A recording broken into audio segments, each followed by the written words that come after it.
आप जानते हैं कि इस प्लेटफॉर्म पर हम अक्सर आपके साथ मेडिकल के डिफरेंट टॉपिक्स डिस्कस कर रहे होते हैं। अक्सर मुख्तलिफ मेडिकल कंडीशंस जो है उसको हम आप तक पहुंचाते हैं, आपको ट्रू नॉलेज देते हैं अबाउट मेडिकल कंडीशंस। और स्पेशली ये जो हमने एक सीरीज़ ऑफ वीडियोस स्टार्ट किया है, इसमें हम विटामिन्स को डिस्कस कर रहे होते हैं, क्योंकि जनरल पब्लिक जो है अक्सर विटामिन्स के बारे में बातें कर रहे होते हैं कि विटामिन्स क्या हैं और विटामिन्स जिस्म के लिए बहुत ज़रूरी हैं। लोग अक्सर एक दूसरे को रिकमेंड कर रहे होते हैं कि आप सब्ज़ियाँ खाएँ, फल खाएँ, और मुख्तलिफ तरह के विटामिन के ब्रांड्स वगैरह एक दूसरे को सजेस्ट कर रहे होते हैं। ख़वातीन अक्सर जो है विटामिन एक दूसरे को सजेस्ट करती हैं कि विटामिन बहुत मुफीद हैं और जिस्म के लिए बहुत ज़रूरी हैं, वगैरह वगैरह की बातें। तो यहाँ पे जो आज हम आपको बता रहे हैं, स्पेशली हम बात कर रहे हैं विटामिन सी की। इससे पहले हम विटामिन ए को डिस्कस कर चुके हैं, विटामिन बी को डिस्कस कर चुके हैं। आज जो हम बात करें विटामिन सी की कि दरअसल विटामिन सी है क्या, इसको अच्छे से डिस्क्राइब करेंगे। मार्केट में विटामिन सी के कौन कौन से ब्रांड्स हैं, कौन कौन से प्रोडक्ट्स अवेलेबल होते हैं, और ट्रू मेडिकल नॉलेज क्या है अबाउट विटामिन, या मेडिकल साइंस विटामिन सी के बारे में क्या कहती है। तो सबसे पहले जो आप अपनी स्क्रीन पे देख सकते हैं कि मुख्तलिफ मार्केट में प्रोडक्ट्स अवेलेबल है, जैसे डॉक्टर राशियल के प्रोडक्ट्स अवेलेबल है विटामिन सी के स्किन केयर के लिए। फिर आपके पास ये देख सकते हैं जो सप्लीमेंटेशन है विटामिन सी की, न्यूट्रा सी के नाम से या कोलेजन के नाम से विटामिन सी की सप्लीमेंटेशन अवेलेबल है। फिर विटामिन सी के जो है डिफरेंट टैबलेट्स आते हैं एफरवेसेंट्स के, या सीकॉन के नाम से बहुत फेमस ब्रांड है, एबट का ये ब्रांड है सीकॉन, इसके नाम से विटामिन सी अक्सर एक दूसरे को रिकमेंड की जाती है कि बहुत अच्छा ब्रांड है और आपकी जिल्द के लिए बहुत मुफीद है। तो एग्जैक्टली विटामिन सी क्या है और क्या ट्रू नॉलेज है, मेडिकल नॉलेज इसके बारे में क्या कहती है, किस डोज़ में एक इंसान को रिक्वायर्ड है, उसके बारे में हम बात करेंगे। सबसे पहले तो मैं आपको बताऊं डोजेज फॉर्म और स्ट्रेंथ, ये कौन कौन सी डोजेज फॉर्म में अवेलेबल है। तो अक्सर आपको विटामिन सी मिलता है टैबलेट्स की फॉर्म में, यानी आप देखते हैं जैसे ये सिकॉन टैबलेट है तो 100 mg, 250 mg, 500 mg और 1000 mg, यानी 1 ग्राम तक की भी टैबलेट इसकी अवेलेबल होती है। फिर एक कैप्सूल देखा जाए विटामिन सी का तो 500 मिलीग्राम के कैप्सूल्स आते हैं। इवन इंजेक्शंस भी आते हैं इसके, तो 250 मिलीग्राम के या 500 मिलीग्राम के इंजेक्शंस भी अवेलेबल होते हैं। अच्छा, ओरल सोल्यूशन, यानी आप इनको एज अ शरबत में भी विटामिन सी आपको मिलता है, 100 मिलीग्राम पर ml जो है इसका शरबत अवेलेबल है। और सिरप वगैरह जो होते हैं वो भी अवेलेबल है, यानी 100 mg पर ml के सिरप्स अवेलेबल हैं। जैसे आप यहाँ पे देख सकते हैं अपनी स्क्रीन पे कि सिकॉन की टैबलेट्स हैं यहाँ पे पास। अब ये आपके पास जो एक और प्रोडक्ट है, ये इंजेक्टेबल प्रोडक्ट है, ये जो आपके पास है ओरल सोल्यूशंस या सिरप्स वगैरह इसके अवेलेबल होते हैं। तो इन्हीं मुख्तलिफ ब्रांड्स में, मुख्तलिफ प्रोडक्ट्स में डोजेज फॉर्म में विटामिन सी अवेलेबल है। तो अगर आप टैबलेट नहीं ले सकते तो आप कैप्सूल ले लें, कैप्सूल नहीं लेना चाह रहे आप शरबत पी लें, नहीं तो आप इंजेक्शन लगा लीजिए। तो मुख्तलिफ फॉर्म में विटामिन सी पेशेंट्स के लिए या जनरल पब्लिक के लिए अवेलेबल है। RDA क्या होता है? रिकमेंडेड डाइटरी अलाउंस, यानी कि डाइट में आपको विटामिन सी कितना रिक्वायर्ड है। पहले तो आप ये बात समझिए कि नॉर्मल बॉडी में विटामिन सी कितना होता है, वो होते हैं 0.6 से लेकर 2 मिलीग्राम पर डेसीलीटर, आपकी नॉर्मल बॉडी में इतना होता है। अब आपकी रिक्वायरमेंट क्या है?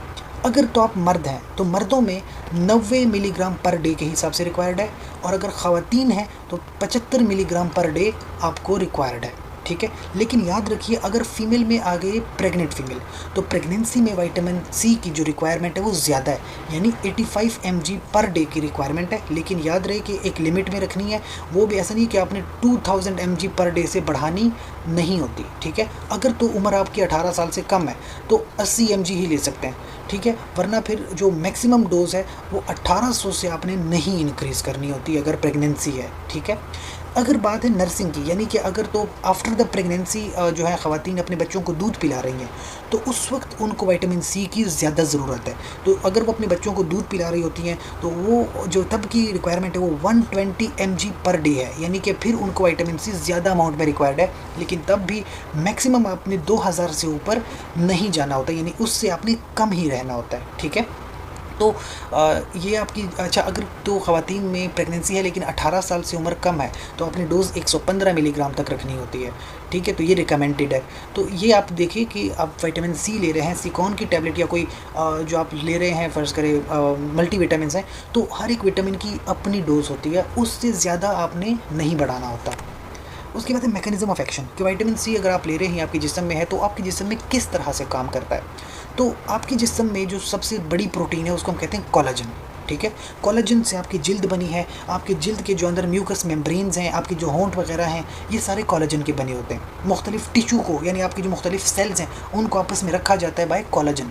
अगर कहीं पे ज़ख़म लग जाए तो ज़ख़म जो भर जाता है तो उसमें यानी जो टिश्यू रिपेयर है उसमें कोलेजन आती है, और कोलेजन के लिए विटामिन सी लाजमी है। इसके अलावा आप जानते हैं आपके जिस्म में मुख्तलिफ़ तरह के केमिकल रिएक्शंस होते हैं जिसको आप कहते हैं ऑक्सीडेशन रिडक्शन रिएक्शंस, उसमें भी विटामिन सी चाहिए। आपके जिस्म में मेटाबॉलिज्म हो रही होती है, उसके अंदर भी विटामिन सी आपको चाहिए होता है, ठीक है। इसके अलावा जो कैटेकोलामीन्स हैं, जो मेजर आपकी बॉडी के हार्मोन्स हैं, जिससे आपका तकरीबन पूरे जिस्म के डिफरेंट फंक्शंस चल रहे होते हैं, आपकी हार्ट बीट इसकी वजह से चल रही होती है, आपका दिमाग इसकी वजह से चल रहा होता है, उनकी सिंथेसिस के लिए, उनको बनाने के लिए, ऐसे हार्मोन्स को बनाने के लिए विटामिन सी लाजमी चाहिए। कार्निटीन एक कंपाउंड है, स्टेरॉइड्स आपके जिस्म में होते हैं। इसके अलावा फोलिक एसिड जो है उसको फोलिनिक एसिड में कन्वर्ट करने के लिए, तो फिर जाके आके खून जो बनाता है उसके लिए विटामिन सी का होना लाजमी है। तो ये विटामिन सी आपके जिस्म में मुख्तलिफ़ तरह के फंक्शंस परफॉर्म करता है। इस वजह से जब आप विटामिन सी की जो ग़िज़ा है, मुख्तलिफ़ सोर्सेज हैं, जैसे फ्रूट्स वगैरह, सिट्रस फ्रूट है, पेपर्स यानी मिर्ची वगैरह जैसे शिमला मिर्च वगैरह, कैबेज से, पपाया यानी फ्रूट्स हैं, ऑरेंज जूस है, ब्रोकली है, अमरूद वगैरह, रेडिशेज़ यानी गाजरें वगैरह, इस तरह मुख्तलिफ़ न्यूट्रिशन के सोर्सेज हैं ग़िज़ाइयत के, जहाँ से आपको विटामिन सी मिलता है। करता क्या है, कोलेजन की बायोसिंथेसिस, ये आपके कोलेजन बना के देता है, और कोलेजन से आपका पूरा जिस्म बना है, आपके टिश्यूज़ हैं, आपकी जिल्द है, आपके म्यूकस मेम्ब्रेन्स हैं, आपके होंठ वगैरह, इसमें कोलेजन आती है। कोलेजन को बनाने के लिए विटामिन सी रिक्वायर्ड होता है। और खुदा न खास्ता अगर किसी बंदे में, किसी इंसान में विटामिन सी की डेफिशिएंसी हो गई है तो क्या प्रॉब्लम होगी, कोलेजन नहीं बन पाएगा। तो पहली बात तो स्कर्वी, जैसे मैं आपको कहते हैं होंठ कोलेजन के बने, स्कर्वी में होंठ फट जाते हैं, होंठ ख़राब हो जाते हैं, ठीक है। इसके अलावा मैंने कहा कि दिमाग वगैरह में मुख्तलिफ हार्मोन्स, वो उसके लिए विटामिन सी चाहिए। तो अगर तो विटामिन सी की कमी है तो डिप्रेशन में बंदा चला जाता है, दिमाग सही से काम नहीं कर पाता, फटीग, थकावट होती है उसको। अच्छा, जिल्द में मैंने कहा जिल्द में कोलेजन रिक्वायर्ड है, वहाँ पे विटामिन सी चाहिए। विटामिन सी की कमी होगी, जिल्द ख़राब हो जाएगी, जिल्द पे मुख्तलिफ़ जगह पे कट्स आ जाएंगे और वहाँ पे जो है ब्लीडिंग होना यानी खून बहना शुरू हो जाएगा।